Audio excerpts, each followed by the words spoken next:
안녕하세요. 파산관계 홍익필 변호사입니다. 이번 시간에도 파산 채무자 회생법 조문을 한번 읽어보겠습니다. 제2절 채권자 집회 367조 소집. 법원은 파산관계인 또는 감사위원회의 신청에 의하거나 직권으로 채권자 집회를 소집한다. 개인 파산에서는 이제 직권으로 하죠. 신고를 한 총채권자에 관하여 법원이 평가한 액의 5분의 2 이상에 해당하는 파산 채권자의 신청이 있는 때에도 그와는 같다. 채권자 집회가 개인 파산에서는 거의 활성화가 없죠. 법원은 채권자 집회의 기일과 회의 목적상을 공고해야 한다. 채권자 집회 연기 또는 속행에 관하여 선고가 있는 데는 송달 또는 공고를 하지 아니할 수 있다. 369조 법원의 지위. 채권자 집회는 법원이 지휘한다. 370조 결의 성립 요건. 채권자 집회의 결의에는 의결권을 행사할 수 있는 출석 파산 채권자의 총채권액의 2분의 1을 초과하는 채권을 가진 자의 동의가 있어야 한다.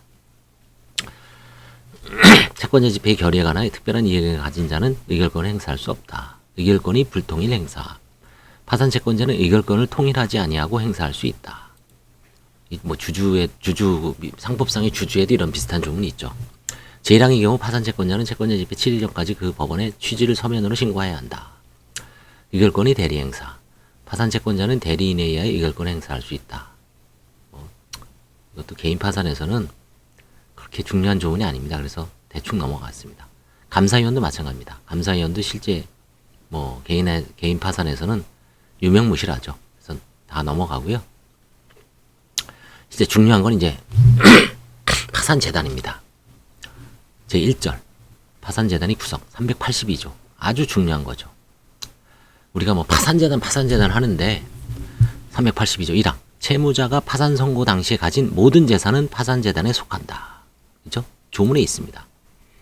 채무자가 파산 선고 전에 생긴 원인으로 장래 행사할 청구권은 파산재단에 속한다. 이 항의 대표적인 게 뭐가 있을까요? 두 가지만 생각하시면 됩니다. 대부분 파산 선고 당시에 가진 채무자가 아무리 재산이 없어도 있는 경우가 있죠. 보증금이 있을 수 있고 예금이 있을 수 있고 보험 해약환급금이 있을 수 있고 자동차가 있을 수 있고 그렇죠? 이런 게 다 파산재단에 일단 들어옵니다. 관념적으로. 그리고 이제 그 중에 압류가 금지된 거라든가 아니면 파산재단에서 면제하는 결정을 받은 거는 분리해서 파산재단에서 제외가 되는 경우죠. 아니면 관제인이 이제 환가를 포기한 재산이나.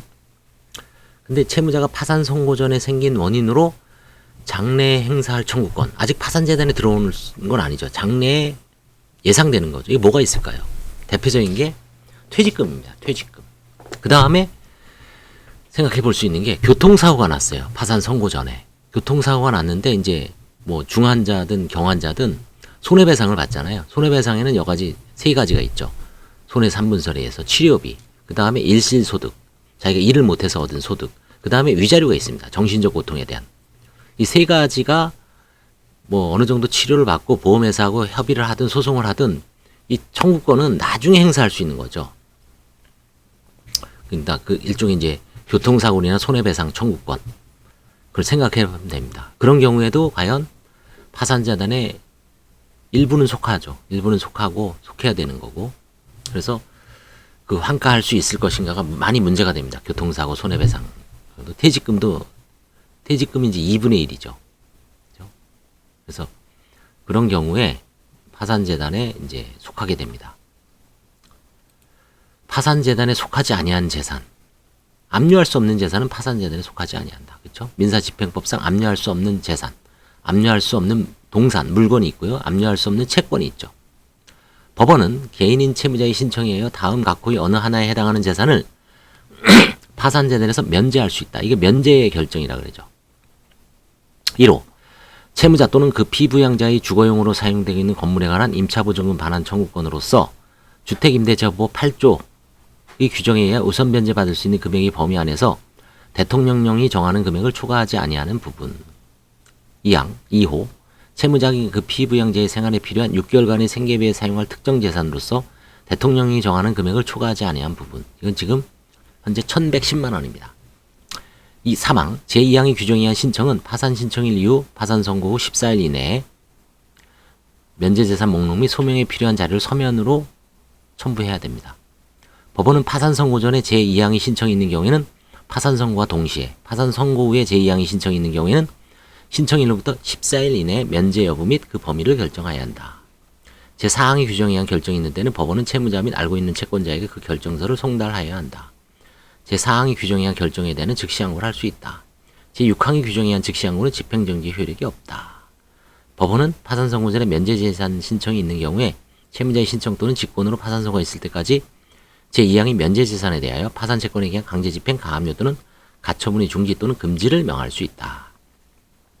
면제 결정이 확정된 때는 제8항의 규정에 의한 중지 절차는 그 효력을 잃는다. 제4항의 규정에 의하여 면제되는 재산에 대해서는 556조 제1항의 규정에 따라 면제 신청을 할 수 있는 기간까지는 파산 채권에 의한 강제집행, 가압류 또는 가처분을 할 수 없다. 주로 이제 면제 재산은 보호하기 위해서 여러 가지 이제 제한을 두는 거를 하지만 실무상 면제 재산 신청이 이게 활발한 건 아닙니다. 왜냐하면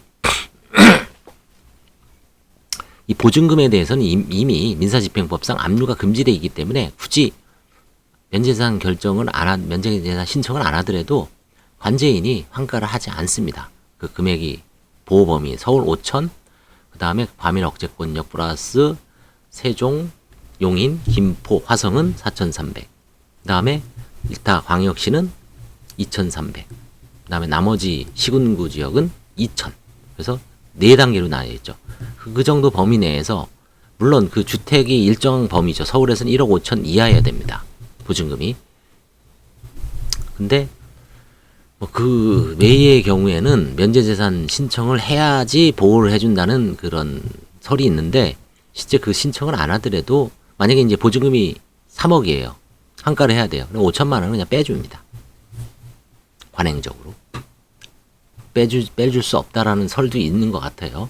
그래서 이제 그런 경우에 관제인이 빼주지 않을 걸 대비해서 면제재산 신청을 하는 경우가 면제재산 해야 된다는 견해가 있는 것 같아요. 책을 읽어보면. 그 다음에 이제 예를 들어서 예금이 내가 한 700 있다. 그럼 원래는 이거 안 뺏기려면은 면제재산 신청해야 됩니다. 1110까지는 가능하니까 생계비. 근데 실제로 뭐 그런 경우에 관제인이 환가를 하는 경우도 있지만 거의 안 합니다. 이런 경우는 할 수 있죠. 예금이 한 700대고 보험회학금이 한 1500대요. 합쳐서 2300이죠. 그런 경우에는 1100을 빼고 한 1200 정도를 하는 경우도 있습니다. 근데 예금만 딸랑 700 있다. 보험회학금이 한 3, 400이다. 안 하죠. 그런 경우는. 그래서 면제재산 결정은 사실상 거의 이용 안 되고 간혹 이용되는 경우도 물론 있습니다. 근데 서울은 이용하는 경우가 없는 것 같아요. 구조공단에서 이런 거 열심히 하는데 뭐 어떻게 보면 뭐 FM대로 한다고 볼 수는 있죠. 관리 및 처분권, 파산재단을 관리 및 처분하는 권한은 파산관제인에게 속하죠. 이건 당연한 거고요. 다음에 385조, 384조까지 하겠습니다. 네, 감사합니다.